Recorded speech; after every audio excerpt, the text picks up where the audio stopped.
안녕하세요, 조용호 선생님입니다. 자, 오늘은 컬러리스트 산업기사, 컬러리스트 기사 8번째 시간입니다. 색채 심리 3번째 시간이죠. 자, 오늘은요, 색채 심리, 색채 심리, 색채 선호도 조사법에 대해서 알아보도록 하겠습니다. 자, 색채 심리라는 것 매우 중요한 파트인데요. 왜 중요하냐면,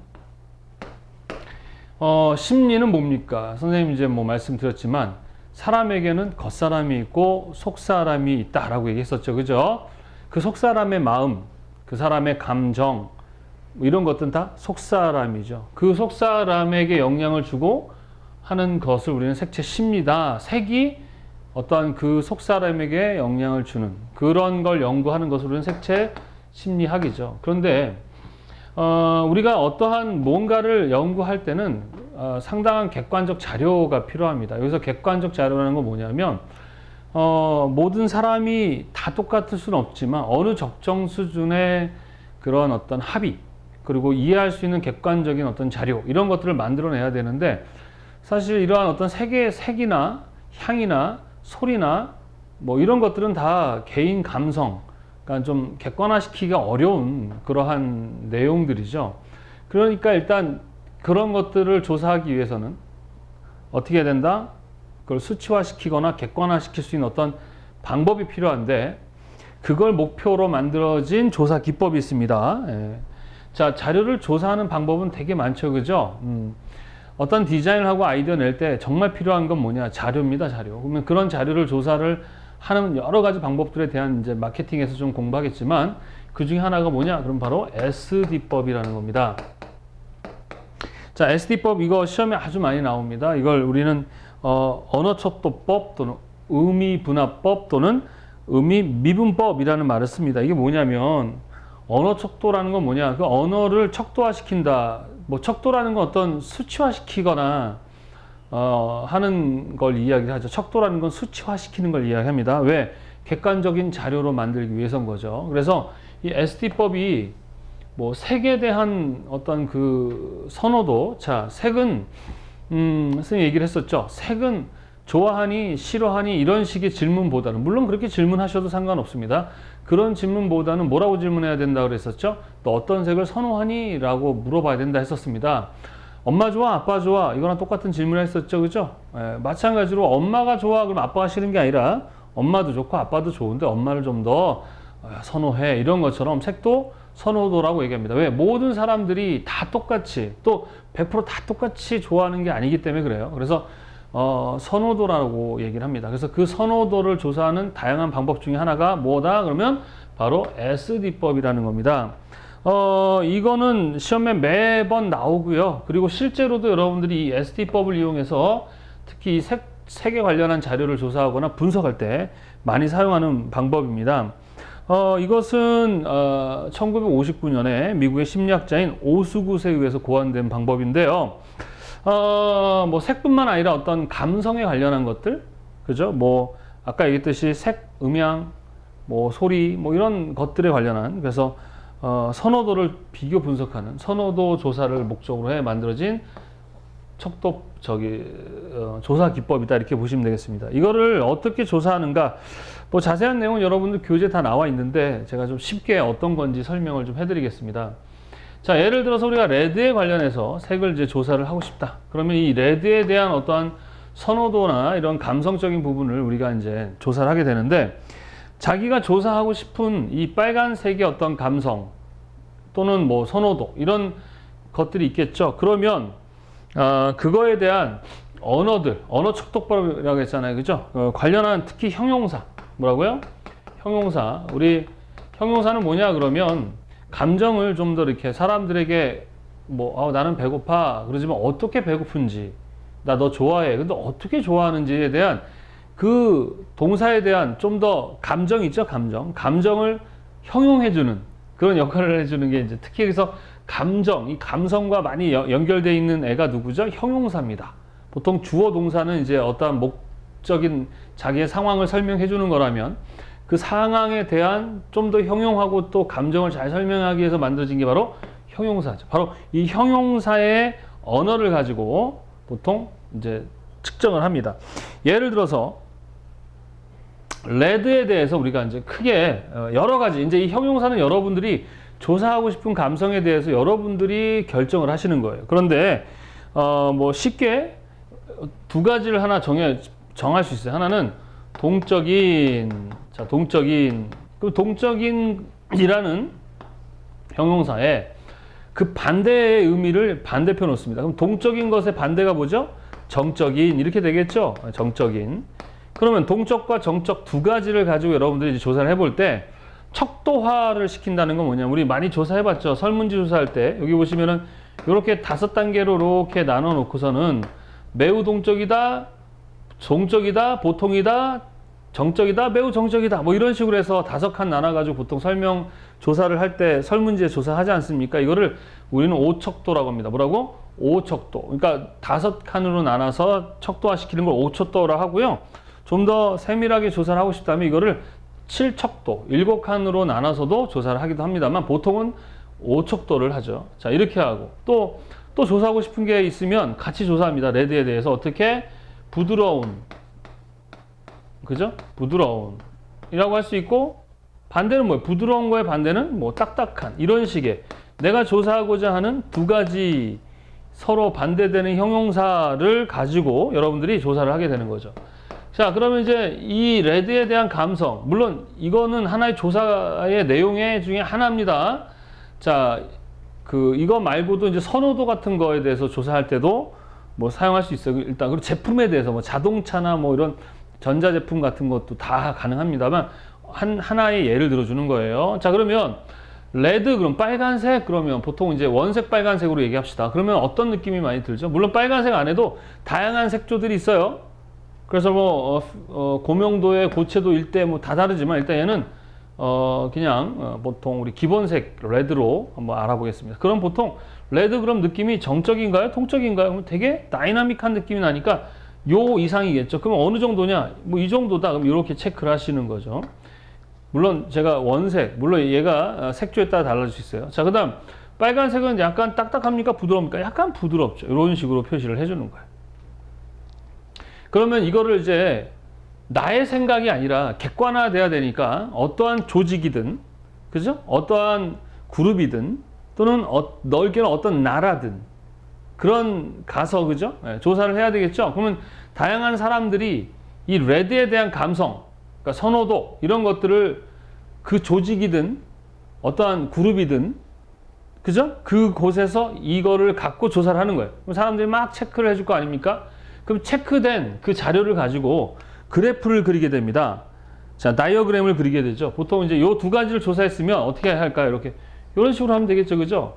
그래서 예를 들어서 뭐 위치를 선정하는 건 여러분 마음대로 해도 돼요. 예를 들어서 이쪽이 동적이다, 여긴 정적이다, 여기는 부드럽다, 여기는 딱딱하다, 뭐 이런 식으로 여러분이 다이어그램을 그려놓고 사람들이, 자, 동적이다, 그럼 동적인 것이 어디요? 여기였죠. 여기. 요 라인에. 정적인 게 이쪽이죠. 그럼 여기다 이렇게 체크를 합니다. 그러면 사람들이 100명이면 100명이 조사한 걸 여기다 막 체크를 하겠죠. 그러면은 또 이런 데 막 점이 찍힐 거 아니에요? 그죠? 어떤 사람은 여기 찍힐 수도 있어요. 어떤 사람은 이렇게 찍힐 수 있죠. 그러나 전체적인 사람들의 조사한 걸 보면 대충 이만큼의 어떻게 모여져 있을 거란 말이죠. 무슨 말인지 이해되십니까? 그러면 그 조직의 사람들이 이 빨간색에 대해서 어떻게 느끼는가도 알 수 있겠고, 또는 선호도 같은 것도 조사할 수 있겠고, 이런 것들을 이렇게 그래프화 시켜서 조사를, 이거를 형용사를 가지고 그 이미지에 대한 형용사 이미지에 대한 감성을 이렇게 척도화 시켰다. 그래서 형용사 이미지 스케일이 척도거든요 라고 말을 해서, 이제 여러분들이 나중에 이제 실제 우리 실무에서, 아니 실기 시험 볼 때도 형용사 이미지 스케일에 대해서 그걸 사용하고 분석하는 데 사용되는 자료로서 우리가 배울 것입니다. 그래서 뭐 이런 것까지는 아닌데, 일단 그냥 SD법이라는 이 개념, 뭐냐? 선호도 조사법이다. 사람들이 물론 색만 조사하는 건 아닙니다. 소리, 뭐 소리뿐만 아니라 뭐 감성에 관련 맛, 뭐 이런 거, 그 다음에 제품 색, 감촉, 뭐 유행색, 이런 것들 선호도 조사하는 데는 다 사용을 합니다. 그래서 나중에 형용사 이미지 스케일이라는 걸 배우는데 이걸 조사한 기본적인 자료 방법이 SD법이었다라고 이렇게 이해를 하시면 되겠습니다. 그럼 여기서 말한 형용사는 여러분들이 조사하고 싶은 형용사를 여러분이 정하시면 되는데 교재에 보면 세 가지의 차원에서 조사를 할 수 있다라 나오죠. 하나는 평가 차원, 능력 차원, 활동 차원 이런 식으로 되어 있습니다. 평가 차원에서는 뭐 어떤 겁니까? 그러니까 평가라는 거는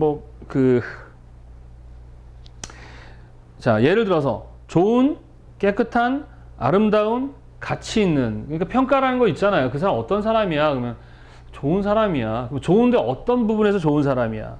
예? 그 사람 잘 씻어, 깨끗해서. 그 다음에 뭐 아름답잖아, 가치 있잖아. 이런 식으로 뭔가 저는 사람 평가하는 거 되게 별로 안 좋아하거든요. 물론 분석은 하는데 또 분석과 평가가 좀 달라요. 평가의 기준은 보통 누가 되죠? 내가 되거든요. 그래서 사람을 내가 혹시 많이 좀 싫어하는 사람이 많거나 좀 기분 나빠하는 사람이 많다면 그 사람의 잘못일 수도 있지만 보통은 내가 기준이 많아서 그래요. 나의 기준.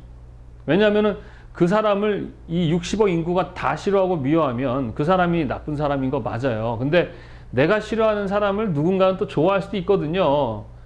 그래서 내가 내 기준에 안 맞으면 나쁜 사람, 내 기준에 맞으면 좋은 사람, 뭐 이런 식으로 평가하는 거다 보니까 평가하는 걸 별로 그렇게 좋아하지는 않습니다만 그러한 차원에서의 평가 항목을 만드는 걸 우린 평가 차원이라고 합니다. 능력 차원이라는 거는 이제 뭔가 파워, 힘이라고 생각하시면 될 것 같아요. 그래서 크다, 작다, 강하다, 뭐 이런 것들, 뭐 힘, 파워, 뭐 이런 거. 그 다음에 활동 차원이라는 건 아까 얘기했듯이 약간 동적인 움직임이 있는 뭐 꼭 이렇게 편의상 정해 놓은 건데 여러분들이 조사하고 싶은 내용들을 얼마든지 정해서 어떻게 해요? 그걸 조사해서 이렇게 다이어그램으로 만들어서 선호도도 측정할 수 있고 기타 다양한 방법들을 이렇게 조사할 수 있다. 이러한 방법들을 통해서 세계 선호도를 조사하는 거를 우리 뭐라고 한다? SD법이라고 하고 한국말로는 언어 척도법, 언어를 통해서 형용사로 이렇게 척도화시키는 거, 또 의미를 분화하는 의미분화법, 또 분화를 따른 말로 미분법, 의미미분법 이렇게 얘기도 합니다. 자, 그래서 이런 색채 선호도를 조사를 해봤더니 이제 다양한 이제 결과들이 나오겠죠. 색채 선호도를 조사했다 그래가지고 이게 또 정답이냐? 그건 아니에요, 그죠? 예. 색채 선호도는 비교적 많은 사람들이 선호하는 것이지 100% 다 그렇다 이건 아니라는 거 염두에 두시고 들으셔야 됩니다. 자, 그래서 이 색채 선호도라는 것은 어떤 뭐 개인이죠. 개인이 만나서 조직이 되고 조직이 그룹화되고 또는 하나의 국가가 형성되기도 하죠, 그죠? 뭐 조직을 다른 말로 또 가족일 수도 있겠죠. 그러면 이 개인이라는 사람이 어떤 공통된 경험을 할 수 있다라고 했었죠. 그러면 환경이라고 했었습니다. 환경. 이야기 다 전 시간 했던 것들이죠. 그러니까 다양한 환경에 의해서 어떤 개인이 또 다른 개인들이 공통된 경험을 하게 되다 보면 공통된 어떠한 비교적 많은 선호도를 갖게 되더라 이겁니다. 그러니까 이러한 것들은 상당히 환경적 요인을 많이 받죠. 환경은 뭐예요? 정치, 사회, 문화, 경제 이런 역할뿐만 아니라 또 어떤 환경? 자연 환경에 대한 자연의 환경, 또 어떤 가족에 어떻게 살았는가 이런 다양한 환경에 의해서 색에 대한 선호도가 형성되기도 하고 바뀌기도 합니다. 그리고 과거에 비해서 지금이 매체가 상당히 발달했죠. 매체, 그러니까 정보를 전달받고 전달하는 그 시간이 되게 빨라졌습니다. 과거에는 왕이 백성에게 정보를 전달할 때 방을 통해서 전달했죠. 그리고 그것이 전달될 때 시간도 많이 걸렸어요. 그러니까 어떤 사회가 변하고 하기 위해서는 시간이 많이 걸렸는데 지금은 뭐 어떠한 법이 하나 만들어지면 바로 다음날 모든 사람들에게 정보가 전달될 정도로 엄청난 빠른 속도로 정보가 전달된다. 그것은 뭐예요? 그만큼 변화가 빨리 일어나고 있다는 것이죠. 그러다 보니까 색에 대한 선호도도 상당히 빨라지고 있다. 변화가, 색채 선호에 대한 변화. 그러니까 조사 주기도 빨라야 되겠죠. 왜냐하면 조사했던 것들 보면 뭐 옛날에 과거에 했던 것들 가지고 하기에는 좀 문제가 있겠죠. 이해하셨습니까? 자, 그래서 색채 여기 나와 있는 이 심리에 관련한 것들 이게 뭐 정답이냐 그건 아니에요. 그냥 비교적 그렇다라는 것이죠. 자, 그래가지고 이런 다양한 이유에서 전체적으로 이제 색을 조사해 보니까 많은 사람들이 가장 많이 선호하는 색 중에 하나가 뭐냐? 바로 파란색이더라, 블루더라. 그럼 그러겠죠. 전 블루 안 좋아하는데요. 아니 별로 안 선호하는데. 그렇다고요. 맞아요. 그런데 전체를 조사해 봤더니 과반 이상, 많은, 물론 30%, 20%, 10%만 이럴 수 있잖아. 그죠? 전체 색에 비해 많은 숫자의 사람들이 파란색에 대해서 상당히 선호도를 갖더라.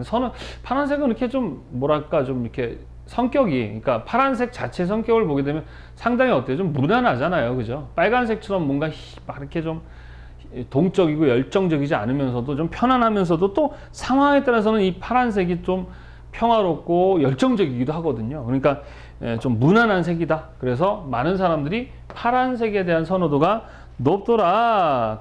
아셨죠? 그 다음에 이제 레드에 대한 색에 대한 선호도, 그 다음에 그린, 요 세 가지. 그래서 RGB, 자연의 색이기도 하고요. 우리가 많이, 왜 사람들은 어떨 때 선호하더라? 많이 접하면 선호합니다. 그러니까 연예인들도 보면 많이 자기를 노출하려고 하죠. 왜? 선호도를 높이려고 하는 거예요. 많이 보고 많이 접할수록 그거에 대한, 그 사람에 대한 또는 그 어떤 제품에 대해서 뭐가 생겨? 선호도가 높아집니다. 호감이 높아진다는 얘기예요. 그래서 못생겼는데도 이 호감이 높아지면 그 사람이 상당히 매력적이고 잘생겨 보이는 것도 그런 거예요.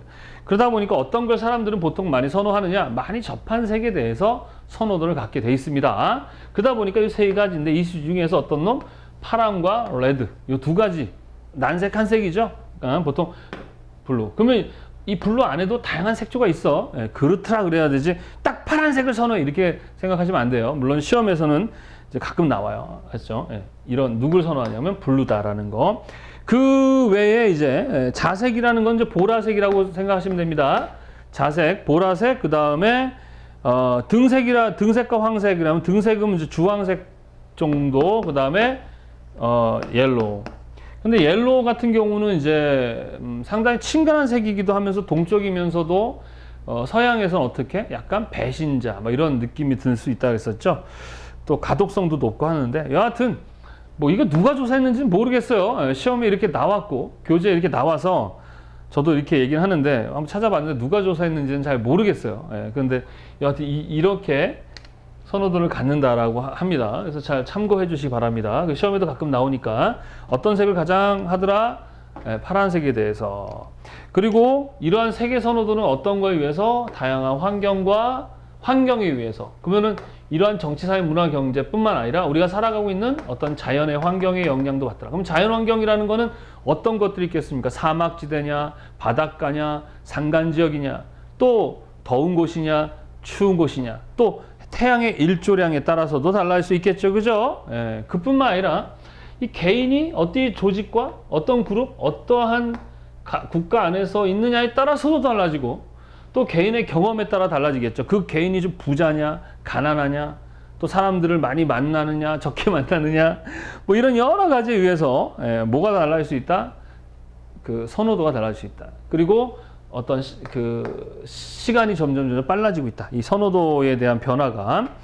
이해하셨죠? 그죠? 자, 이런 것을 조사하는 방법은 SD법이 가장 대표적인데 이거 외에 또 다른 게 있는데 뭐냐 그러면 감성 데이터베이스 조사법이라는 게 있습니다. 그러니까 이 감성적인 부분을 수치화시켜 놓고 그거에 대해서 마찬가지 조사해서 뭐 조사하는 방법인데 뭐 시험에 많이 나오지는 않습니다만 그냥 있다. 그 다음에 이제 또 하나 순위법이라는 게 있습니다. 감성 데이터 조사법과 순위법. 그래서 빨간색에 대해서 뭐 사람들이 이제 색상을 딱 주고 그 색상에 대해서 순위를 정하게 하는 거죠. 그러면은 전체적인 색에 대한 순위가 나오겠죠. 아, 이 사람들은 이 색에 대한 선호도 높구나. 뭐 이런 식으로 조사하는 방법이 바로 순위법입니다. 근데 시험에 많이 나오고 실제 많이 쓰는 방식은 뭐다? 그러면 SD법이라는 것을 잘 기억해 두시기 바랍니다.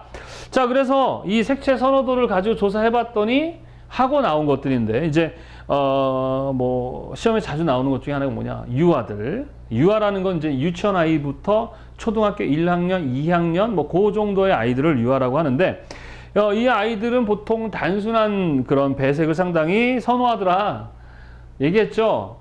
그리고 이 유아들이 가장 선호한 색이 무엇이더라? 노란색이더라. 왜 노란색이냐 그랬더니 사실은 이제 부모들이 노란색을 너무 많이 입혀서 그래요. 왜 노란색을 입히려고 할까요, 사람들에게? 자, 첫 번째 이유는 노란색이 가독성이 높기 때문에 아이들의 안전에도 상당히 도움이 돼요. 왜냐하면 이제 자동차라든가 이런 것들이 어떻게 해야 됩니까? 자동차 같은 게 사고를 안 나려면 눈에 잘 띄어야 되죠. 그래서 이후에 또 배울 안전색채에도 나오겠지만 노란색이 상당히 가독성이 높습니다. 그래서 아이들에게 노란색을 많이 입히는 이유는 첫 번째는 이제 아동들의 어떤 안전을 위한 것이고요. 두 번째는 또 뭐가 있어요? 병아리 또 이렇게 귀엽고 한 이런 어떤 것들이 연상되는 색들로서는 상당히 노란색이 많이 사용되고 있다라는 것이죠. 그리고 부모들의 그 선호도가 높은 게 또 노란색이에요. 그러다 보니까 아이들에게 매일 노란색 그런 밝은 느낌이죠. 막 칙칙하고 막 탁하고 어두운 그런 옷 안 입히잖아요. 만약에 어린아이들에게 그런 옷을 자꾸 입히잖아요. 그럼 그 아이들은 그 색에 대해 선호하게 돼 있어요. 가뜩이나 자기 주체성, 또 몸이 완벽하게 어른처럼 다 자란 게 아니다 보니까 자기 판단, 자기 능력이 많이 떨어지죠. 그래서 보통은 단순한 배색, 그리고 무채색보다는 유채색을 선호한다. 그리고 명도도 높은 명도, 채도도 높은 채도 등을 선호하더라. 왜? 그것밖에 부모들이 안 보여줘서 그렇습니다. 어린이집 가도 다 그렇게 돼 있잖아요. 왜냐하면 아이들의 좀 발랄하고 좀 건강하게 자라기를 원해서 그런 식의 배색을 하는 것이죠. 그래서 아이들이 보통 노란색, 분홍색 뭐 이런 거 되게 선호하더라라는 거. 자, 그래서 연령이 점점 높아질수록, 낮을수록 보통은 상당히 밝고 원색 계열의 이런 색들을 선호하는데, 이제 나이를 먹어가면서 또 나이를 먹어가면서 성인이 되고 또 노년기가 되게 되면 또 선호도가 똑같아요? 달라져요? 달라집니다. 그죠? 왜 그럴까요? 이제 삶이 팍팍해지고 되게 현실적으로 먹고 사는 문제들이 오면서 어떤 경험이 달라지겠죠. 그죠? 이제 나이를 먹어가면서 그러니까 이것도 또 정해진 건 아닙니다. 그 사회가 어떤 사회고 또 경직된 사회인지 좀 더 프리한 사회인지에 따라서도 또 선호도는 달라질 수 있어요. 그래서 여기 있는 내용들이 뭐 다 맞느냐, 좀 그렇지는 않습니다. 그래서 어릴 때는 좀 이렇게 밝고 좀 원색 계열을 좋아했다면 성인이 되면서는 좀 단파장, 그러니까 파란색 쪽이겠죠. 예.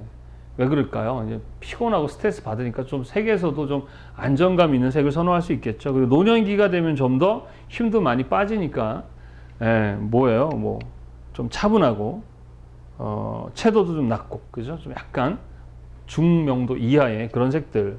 그리고, 좀 편안한 느낌의 색을 선호하긴 하는데, 또 사람마다는 또 원색 같은 거를 선호하기도 내가 너무 나이가 먹었으니까 좀 더 힘을 내기 위해서 그러면 이건 뭐야 그러면 어쩌라는 거죠? 차분한 색을 좋아하면서 누구는 또 원색을 좋아하고 비비드한 걸 좋아할 수 있다 이러는데, 이게 바로 색채 선호도에 대한 문제입니다. 그래서 최근에는 이렇게 좀 문제가 될 만한 문제들이 많이 출시되지는 않습니다. 자, 그리고 남성들은 이제 보편적으로 약간 파란색 계열의 약간 어두운 톤, 파랑, 청록 이쪽 색을 선호하고, 여성들은 보통 밝은 톤의 뭐 주황이나 보라색 계열의 색을 선호한다. 이런 것들 이제 조사해 보면 나온 거죠. 조사하면 다 나온 거죠. 근데 뭐 그건 맞는 것 같아요, 그죠? 남자들이 핑크 옷을 입고 다니지는 않잖아요. 사실 핑크 옷을 입고 다녀도 상관이 없어요, 그죠? 그런데 뭔가 우리 남자에 대한 어떠한 그 경험들 보면 좀 힘이 느껴지고 또 험한 일을 많이 하잖아요, 그죠? 그리고 남자 그러면은 좀 여자보다는 좀 강한 느낌이 나니까, 그죠? 거기에 걸맞는 색들을 선호하고, 또 얘기했지만 계속 그걸 접하면 그거 좋아하게 되죠, 그죠? 그러다 보니까 그렇게 하더라. 그리고 뭐 자기의 어떤 신분에 따라서도 또 뭐 좀 권위가 있는 그러한 직무를 하는 사람들은 어때야 돼요? 거기에 걸맞도록 약간 명도도 좀 낮고 차분한 색을, 그리고 뭐 보통 그런 사람들이 고학력자들이니까 그런 사람들일수록 좀 더 채도가 낮고 좀 어두운 그런 색들을 선호하더라. 하여튼 뭐 책에 나와 있는 거 두 내용은 노란색이다. 뭐 근육은 빨간색이다. 그러면 근육형들은 다 빨간색을 뭐 다 좋아하는, 그건 아닌데, 뭔가 이렇게 근육은 힘이 느껴지고 좀 다이나믹한 그런 표현들을 위해서 빨간색들을 선호하더라. 이건 누굴 조사했는지 모르겠어요. 또 이기적인 사람들은 좀 파란색을 선호하더라. 그럼 파란색을 더하면 다 이기적인 거냐? 또 그건 아닙니다. 이거는 바뀔 수가 있어요. 조직마다, 개인마다, 조직마다, 그룹마다, 국가마다 다 다를 수 있는 부분입니다. 그래서 이런 문제는 잘 시험에 안 나오는데 가끔 낼 때가 있어요. 뭐 두뇌용은 노란색 이게 사실 좋은 문제 아니에요. 이거 달라질 수 있습니다. 되게 과거보다 지금은 너무나도 복잡해요. 그러니까 이해관계도 복잡하고 과거에는 옛날 고조선 시대에는 7조법인가요? 그것만 있으면 되니까 세상이 7가지 법만 있으면 그냥 운영이 되는데 지금은 너무나도 복잡해졌어요. 그러다 보니까 뭐 법도 헌법뿐만 아니라 민법, 상법, 뭐 형법 되게 많죠. 그러다 보니까 지금은 더욱더 많은 부분들을 고려하고 배려해서 선호도를 더욱더 좀 짧아졌으니까 많이 수시로 조사를 해서 그 자료를 필요한 사람들에게 이렇게 어떻게 줘야 되죠. 그 역할을 하는 사람 중에 하나가 이제 학자죠, 학자. 우리 교수님들이 해야 되는데 저도 사실 좀 많이 해보고 싶어요. 색이 어떤 사람들에게 심리적으로 어떤 영향을 미치는지, 뭐 연애할 때의 어떤 뭐 색의 연애에 영향을 미치는 다양한 상황들을 조사하고 그걸 데이터 만들어서 연애를 더 잘할 수 있도록 도움이 되는 색을 제안한다든가 뭐 이런 연구를 좀 많이 해보고 싶은데 사실 그게 돈이 안 되잖아요. 그런 게. 그래서 우리나라에서 어떤 연구비 지출을 보면 돈이 되는 것들, 좀 실질적인 것들에 대해서 돈을 많이 지출하더라고요. 그래서 저 같은 사람이요, 뭐 연구비, 제가 제 돈 들여서 제가 할 수 있는 정도의 재력이 되면 제가 하겠지만 저도 먹고 살아야 되니까 어떤 연구비를 받아서 해야 되는 입장인데 누가 투자도 안 하겠죠. 저보다 더 훌륭하신 교수님들이 많이 계시니까. 여하튼 저하튼 그렇습니다. 예. 자, 이 정도만 아시면 될 것 같아요. 그래서 이 색채 선호도 조사를 통해서 어떤 개인이든 조직이든 그룹이든 국가든 이 사람들이 어떤 색을 선호하는지, 일단 그 지역의 제품을 팔든 그 지역의 어떤 사람들이 색에 대한 어떤 선호도를 갖고 있는지를 알려면 조사해야 되잖아요. 그죠? 그 많은 조사법 중에 이런 감성적인 조사를 하는 게 바로 SD법, 선호도 조사법이라는 거예요. 그래서 그걸 가지고 조사해 봤더니 이런 자료가 나오더라. 근데 이것도 사실은 다 뭐 맞다. 그러니까 선호도라는 말을 쓰는 거예요. 맞는 게 아니라 다수가 좀 그렇더라 정도만 아시면 되겠습니다. 자, 그래서 이러한 색채 선호도 조사를 통해서 우리가 선호도 조사를 해보면 사람들이 어떤 색에 대해 선호하고 또 기능적인 부분, 색이 어떤 기능을 갖는지까지도 조사를 할 수 있죠. 그러니까 하여튼 색을 조사하는 것이 되게 중요하고 또 그거에 대해서 사람들이 어떻게 또 반응하는지 심리적인 그런 선호도 조사를 할 때 다양하게 쓰는 바로 SD법이라는 거 잘 기억해 두시기 바랍니다. 자, 그래서 여기까지 하고, 자, 그 다음에 색채의 기능. 자, 그럼 이 색이라는 것이 색채의 기능. 그럼 보통 이 색채가 어떠한 기능을 갖느냐? 이제 우리가 색을 사용을 하잖아요. 그죠? 그러면 그 색을 사용할 때는 어떤 목적이 있는데, 색을 통해서 여러 가지 우리가 그 기능이라는 게 우리 인간들이 필요한 어떤 도움이 되는 그런 뭐 기계가 될 수도 있고 또 역할을 한다는 것이죠. 색이 우리 인간에게 어떤 역할을 하는가, 어떤 도움을 주는가, 이런 것들을 우리는 색채의 기능이라고 하는데 대표적으로 크게 3가지 정도를 생각하시면 돼요. 색채 조절. 자, 조절을 통해서, 색을 조절을 통해서 다양한 우리가 목표하는 것들을 얻어낼 수 있습니다. 예, 이 기능인 그 색채 조절이라는 게 있고, 두 번째는 안전 색채라는 게 있습니다. 그러니까 특히 사람들 벽에 똥칠할 때까지 생존하는 게 되게 목적이잖아요. 또 그냥 생존을 뿐만 아니라 어떻게 더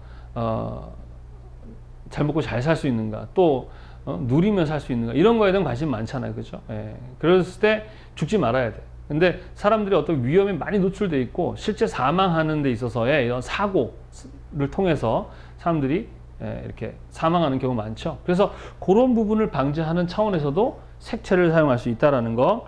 그 다음에 색채 치료. 자, 병을 들여서 사람들이 보통 사망하는 이유 중에 첫 번째는 사고를 통해 사망하는 경우도 있고, 또 하나는 병에 의해서 사람이 사망할 수 있다. 그죠? 그래서 이 색이라는 것이 기능이 절대적인 건 아니에요. 아셨습니까? 어떤 것도 우리 물질의 세계에서는 절대적인 게 없어요. 아셨죠? 사람도 있잖아요. 혼자 살 수 없어요. 그리고 어떤 훌륭한 사람이 나오기 위해서는 그 사람이 물론 개인적으로 특출나야 되지만 사실 그 특출한 그 사람의 개인적인 특출함 때문에 훌륭하게 된 게 아니에요. 어떤 특출한 사람이 나오면 그것은 우리 사회 전반적인 모든 시스템과 많은 사람들의 역할에 의해서 그 사람이 만들어진 거예요, 사실은. 뭐 이번에도 우리 U20 그 청소년 축구 대표 성인이죠, 20살이면. 하여튼 청소년 축구팀이 20살 자 결승까지 올라갔어요. 물론 참 아쉽게 준 우승을 했지만 대단한 거죠, 그죠? 거기에 뭐 이강인이라는 우리 선수가 상당히 유명한데, 이강인 선수가 축구를 잘해서 골든볼을 수상하고 돈을 많이 벌고 한 게 나랑 뭔 상관이야, 사실은. 근데 왜 내가 기분이 좋을까요? 바로 이강인이라는 사람이 나올 수 있었던 것은 우리 사회가 그 사람을 만들 수 있는 이제 시스템이 만들어지고 있다는 거예요. 사실 지금의 시스템이라면 이강인이라는 그런 축구 선수가 과거에도 나올 수 있었을 거죠. 그래서 우리 사회가 만든 거예요. 이강인이라는 사람이 물론 훌륭한 것도 맞는데 그 사람이 혼자 훌륭해가지고 그렇게까지 가기는 어려워요, 사실은. 왜? 우리 사회에 각각의 역할을 해주시는 분들이 다 같이 함께 해서 그 사람 만들어낸 거예요. 그러니까 내가 역할을 한 거죠. 그러니까 기분이 좋을 수밖에 없는 거예요. 그리고 또 뭐야? 그 사람이 만들어질 수 있는 이런 사회가 되었다는 거에 나도 뭘 가질 수 있죠? 희망을 가질 수 있고 대리만족을 하게 되는 거예요. 그래서 행복한 거예요. 마찬가지로 우리가 어떤 오감이죠. 5가지의 감각, 이 감각이 행복해야, 일치해야 행복감을 느낀다 그랬었잖아요. 그 감각에서 시각적 감각에 이러한 색이라는 것이 역할을 했을 때 다른 감각에도 영향을 주고, 또 그 색이 우리가 살아왔던 경험에 의해서 다양한 어떠한 기능들을 할 수 있다. 이런 부분에서 색의 역할이지, 되게 단순하게 색은 딱딱딱딱딱 암기해야 되는 문제가 아니라는 걸 여러분들 기억하세요. 하셨죠? 자, 그래서 색은 그냥 쓰는 게 아니라 조절하는 거예요. 조절. 바로 조절은 어떻게 보면 디자인이에요. 딱 뭐 학생이 그래. 저기 여자를 만날 때는 어떻게 해야 돼요? 여자들은 유머 있는 남자 좋아한다는데 가서 웃길까요? 맞아요? 아니죠. 뭐라고 대답하죠? 그때 달라요. 그게 조절이에요. 어떤 상황에 따라서 그 상황에 맞춰서 배려하는 것, 그게 조절입니다. 색채도 마찬가지예요. 그냥 막 쓰는 게 아니라 디자인, 즉 배색, 디자인을 할 때 효율을 올릴 수 있다는 것이죠. 그래서 색채를 상황에 따라서 그 맞춰서 디자인을 하는데, 그것은 다양한 상황들을, 환경들을 배려하고 또 고려해야 돼요. 보통 사람이라는 것은 겉사람과 속사람이 있다 했었죠. 그죠? 그러니까 겉사람만, 우리나라가 참 왜 행복하지 않느냐 그러면 뭐 외모 지상주의라는 참, 그러니까 겉사람, 껍데기 치장하고 껍데기만 어떻게 하면 행복할까라는 생각들을 하고 살다 보니까 속사람이 거기에 맞춰서 어때요? 이 성장하지 않고 만족하지 않기 때문에 불행함을 느끼는 거거든요. 사람이 행복하다, 불행하다는 대부분이 심리, 즉 속사람이 느끼는 거지 겉사람이 누리는 게 아니에요. 겉사람이 누려도 속사람이 행복하지 않으면 부자인데도 자살하고 다 가진 사람이 우울해하고 그러는 거예요. 반면에 겉사람이 누리지 못하면서도 속사람이 행복해서 행복해하는 사람이 있다는 거죠. 이 4차 산업혁명의 시대, 이 시대는 겉사람이 너무나도 편안하게 삶을 살 수 있는 그런 누리는 시대가 됐죠. 반면 속사람은 거기에 맞춰 성장하지 않고 있어요. 또 우리 사회가 이 속사람에 대한 관심이 상당히 적죠. 그러나 우리 디자이너들은 바로 겉사람만 아니라 그 속사람까지 배려하는 사람들, 그 속의 것까지 고려해주는 사람들, 바로 심리적인 거, 그리고 나서 그 심리적인 게 해결돼야 그 다음 이런 어떤 생리적이고 물리적인 이런 것들까지 다, 그러니까 겉사람, 속사람 이런 모든, 그래서 이걸 다른 말로는 심리적, 생리적, 물리적 이렇게 얘기를 하는 거죠. 그런 것들을 어떤 상황에 맞춰서 우리 교재에는 과학적으로라고 되어 있는데, 과학적이라는 건 뭐냐면 좀 합리적인 어떤 다양한 상황들, 그러니까 색을 쓸 때의 면적에 따라서도 달라져 안 달라요? 달라집니다. 물리적으로 뭐 예를 들어서 기름 탱크 같은 거 빛이 왔을 때 반사해야 돼, 흡수해야 돼? 반사해야 되니까 약간 더 명도가 밝게, 이런 식으로 과학적인 원리도 이용해야 되고, 또 조명도 되게 중요하죠. 어떠한 조명 아래서 또 사용되느냐. 이런 다양한 것들을 가지고 어떻게 해요?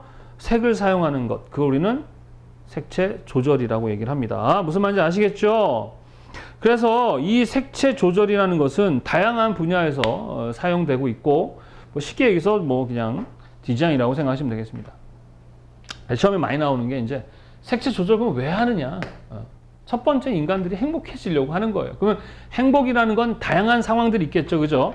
뭐가 있습니까? 기분이 좋아지죠, 일단. 기분이 좋다, 이게 가장 행복의 기본인 것 같아요. 기분이 좋아집니다. 기분이 좋아지면 어때요? 피로감도 감소하겠죠. 예. 이게 사람이 불행한 건 보통 두 가지인 것 같아요. 첫 번째는 하기 싫은 거 할 때. 자기가 하기 싫은 거 할 때가 상당히 불행함을 느낍니다. 두 번째는 나만 바보 병신된 것 같은 느낌. 그러니까 모든 사람들이 잘 먹고 잘 살고 있는데 나만 찐따되고 바보 되는 난 그런 삶을 못 누리고 있을 것 같은 착각. 이 두 가지가 사람을 가장 불행하게 만드는 것 같아요.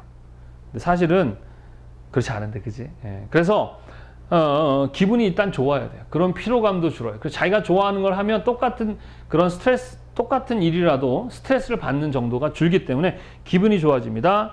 그러니까 어떻게 해요? 생활이나 작업에 힘이 복돋아지겠죠, 그죠? 그리고 판단도 빨라지게 되고, 아까 얘기했던 이런 사고나 그 다음에 그 재해가 감소하게 됩니다. 그리고 능률도 올라가니까 생산량도 높아지겠고요. 그리고 정리정돈을 통해서 주변도 깨끗하게 유지가 될 것이고, 관리하기도 힘들고, 그만큼 쉬워지고, 경제적으로도 비용이 더 효율이 올라가야죠. 그러니까 결국 좋은 거야, 그죠? 사람을 대할 때도 조절해야 돼, 아셨죠? 오늘은 너무 피곤해, 힘들어. 그러면은, 야, 오늘 너 공부하는 날이니까 공부해! 이게 아니라, 그래, 그럼 오늘 쉬고 내일 해. 뭐 이런 식의 사람에 대한 배려. 이게 조절이에요. 그래서 조절은 보통 색상과 명도와 채도를 가지고 하는 거예요, 우리는. 그리고 그걸 가지고 조절하는 걸 배색이라고 그러고, 그 배색은 디자인해야 돼요. 디자인은 뭐다? 사람을 배려하는 것이죠. 배려한다는 것은 뭐예요? 많은 것들을 고려해서 야, 그냥 빨간색 써가 아니라 다양한 상황들을 배려해서 그러므로 네가 빨간색 써 해주는 게 바로 뭐다? 네, 배려다. 아셨죠? 그런 예들에 대한 시험 문제가 나오거든요. 이제 병원이라든가 공장이라든가 우리가 알고 있는 인테리어라든가 이런 상황들이 이제 쭉 있겠죠. 뭐 예를 들어서 우리 제일 많이 이제 시험 문제도 나오고 우리 했던 부분이 수술실에서는 어떤 색상을 주로 쓰면 좋은가?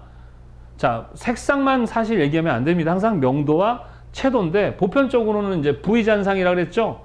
우리가 어떤 색을 보게 되면 계속 보게 돼야 돼요. 근데 그게 심하게 일어나는 사람도 있고 좀 덜 일어나는 사람도 있습니다. 하여튼 사람마다 다른데 빨간색을 보게 되면 빨간색의 반대인 초록색 쪽 색이 아른아른거리게 됩니다. 이 시세포라든가 어떤 생리적 영향에 의해서.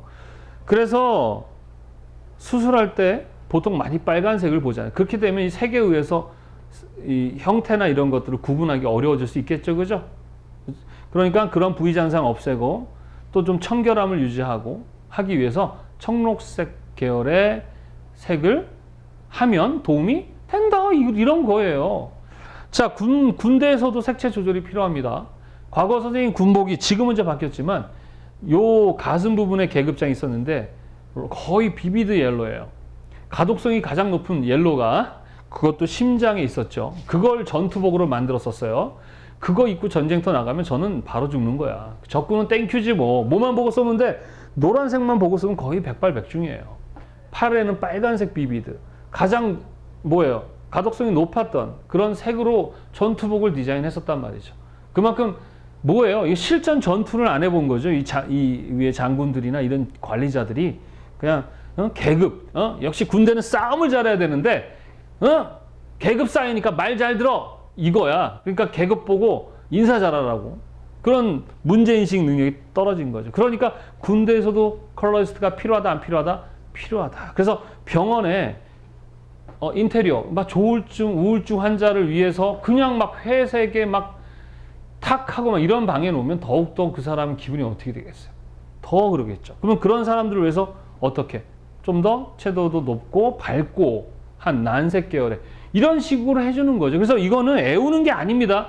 요 시험, 여기 교재 보시면 나와 있는 거. 이제 마음을 들뜨게 하거나 눈에 피로를 주는 강렬한 대비색은 피하는 것이 좋다. 공장인 경우. 근데 공장에서는 단순 작업을 하거나 그럴 경우에는 이렇게 해도 돼요. 그러니까 나와 있는 대로 암기하지 마시고요. 교재에 나와 있는 걸 읽어보면서 아, 이런 상황에선 이런 식으로 배려하면 되는구나 라는 정도만 되지 이걸 애우는 거 아니에요. 하셨죠? 자, 그 다음에 휴식이 필요한 환자의 그 실내 인테리어는 어떻게 해야 됩니까? 막 그냥 밝고 막 채도 높고 막 난색에 막 이래요? 아니죠. 그때는 단순하잖아. 그냥 차분하게 쉴 수 있는 그런 색을 배색하면 되는 거예요. 자, 그런 내용들이 바로 이제 뭐 병원에서 색채 조절한 예, 공장에서 색채 조절한 예, 그 다음에 실내 공간에서 하는, 이거는 이제 시험 문제 한 번씩 나옵니다만 여러분들이 이건 애워서 하는 게 아니라 상황에 맞춰 여러분의 능력을 가지고 경험을 가지고 풀어내시면 돼요. 읽어보시면 그렇게 어려운 게 없어요. 뭐 예를 들어서 뭐 실내 온도가 높은 작업장은 주변의 어떤 색을 어떤 색으로 하면 효율이 올라갈까요? 그쵸, 한색이죠. 한색 계열로. 물론 한색에도 또 우리는 더 색조, 명도와 채도까지 정밀하게 배색을 해줘야 되지만 일단 그렇게 단순하게 알면 돼요. 뭐 어려움 없죠, 그죠? 자, 이래서 색채 조절은 그 정도만 하겠습니다. 나머지는 여러분들이 책을 읽어보시면 다 이해할 수 있는 내용들이니까 그 정도. 자, 그 다음에 안전과 색채인데, 안전과 색채는 뭐냐면 일단은 제일 중요한 건 가독성이에요. 그러니까 눈에 잘 띄게 하는 것이죠. 아, 이거 위험해, 이거 위험해 라고 하려면 어떻게 해야 돼요? 에? 눈에 잘 띄어야 되잖아요. 위험한데 사람한테 말로도 그래요. 위험해 이래요? 아, 그렇잖아. 위험해 이렇게 얘기해 주듯이 색도 가장 눈에 잘 띄어야 되겠죠. 그리고 그 색이 갖고 있는 어떤 그런 속성에 따라서 우리 그 안전 색채에 사용을 합니다. 안전 색채는 이제 보통 우리나라뿐만 아니라 전 세계적으로 이렇게 비슷하게 다 사용을 하고 있죠. 그래서 보통 위험하다. 자, 안전 색채에서는 위험을 알리는 색채. 뭐가 제일 좋을까요? 초록색? 아, 초록색은 딱 보면 되게 안정감이 들죠. 편안하잖아요. 그러니까 초록을 쓰면 안 되겠죠. 우리가 보통 색에서의 위험이 연상되는 색상은 바로 그렇죠. 빨간색이죠. 그래서 보통 위험을 표시하는 색들에게는 빨간색, 게다가 가독성도 비교적 높아요.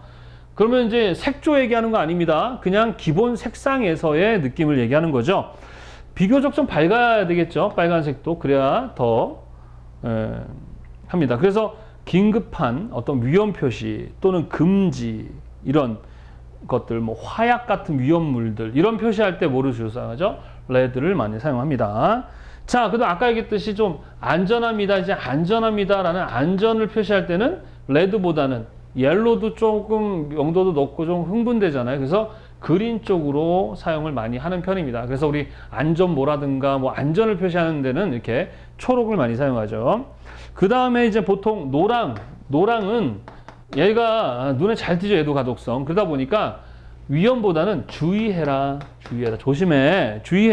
조심해 하는 이런 경고라 그러죠. 조심해 하는 경고 표시로 노란색을 많이 사용하고, 주로 많이 사용하는 애들이 요 세 가지를 우리는 안전색채로 많이 사용합니다. 그 외에 이제 시험에 가끔 나오는 게 이제 파랑, 보라, 백색 요런 것들이 초록, 주황, 파랑, 보라, 백색 요런 것들이 시험 문제 나옵니다. 근데 대표적인 안전색채는 요 세 가지가 대표적인 안전색채입니다. 안전색채가 갖춰야 할 첫 번째는 가독성이에요. 눈에 잘 띄어야 된다라는 거. 그러면 요거는 또 전체적인 이제 그 세계적인 그런 공통된 안전색채로 많이 씁니다. 그래서 KS에서의 표준은 이제 없어졌고, 우리나라는 이제 ISO 국제 표준을 가져다가 우리나라도 같이 쓰겠다 해가지고 교재에 보면 KSA ISO 3864-1번 거기에 규정해낸 그런 내용을 바탕으로 우리가 이제 안전색채를 사용하고 있습니다. 자, 그래서 주황도 거의 노랑이죠. 예, 노랑이에요. 주황도 노랑이라고 보면 돼요. 그래서 주황도 조심 표시다라는 거. 그 다음에 파랑은 기본적으로 지시할 때 많이 사용합니다. 지시 표시라든가 어떤 특정 의무적 행위를 지시할 때, 그러니까 지시에서 많이 사용됩니다. 자, 그 다음에 이제 또 많이 나오는 게 뭐냐? 보라. 얘는 보라색은 주로 방사능 표시를 할 때 보라색을 표시합니다. 우리 방사능 표시 아시죠? 그 다음에 흰색은 보통 뭐 통로의 표시라든가 방향을 지시한다든가 정동과 청결을 사용할 때 쓰는데, 백색은 뭐 별로 나오진 않아요. 특히 보라색은 방사능 위험 표시 같은 거, 위험은 아니죠. 방사능이라는 걸 대표하는 것이 바로 보라색이다라는 거 기억하시면 되겠습니다. 어렵지 않죠, 그죠? 자, 이거는 뭐 암기라기보단 이해해야 되는 부분들이에요. 왜? 우리 학생들은 있잖아요. 이거는 되게 이거는 그때그때 달라요. 그때그때 달라요. 상황에 따라 다르기 때문에 단순하게 암기해야 할 문제는 아니에요. 큰 틀로 이해를 했다가 시험 문제가 나오면 여러분이 풀어야 되는, 뭐 그렇게 어렵게 나오진 않습니다. 자, 그 다음 색채 치료라는 게 있는데, 이건 말 그대로 이제 치료인데, 이건 두 가지가 있죠. 뭐 치료를 직접 하는 게 있고 그 치료에 도움을 주는 게 있어요. 그래서 우리 한방 같은 경우는 좀 직접 치료라기 물론 있지만 대부분은 이제 보조적인 치료고, 양의료, 양방이죠. 양방 기술은 약간 직접적인 치료를 하죠. 그래서 어떤 게 좀 더 실제적인 결과를 내느냐 그러면 직접적인 치료죠. 근데 직접적 치료는 조금 부작용이 많다라는 거. 거기에 이제 보조적 치료는 치료의 어떤 결과가 좀 늦게 나타나거나 하는데 좀 이렇게 자연스러운 그런 치료가 되죠. 우리 색을 이용한 치료는 직접적 치료가 아닙니다. 보조적 치료입니다. 아셨습니까? 이것도 사실은 제일 중요한 건 사람에게 그 색에 대한 좋은 어떤 기억이 바탕이 돼야 돼요.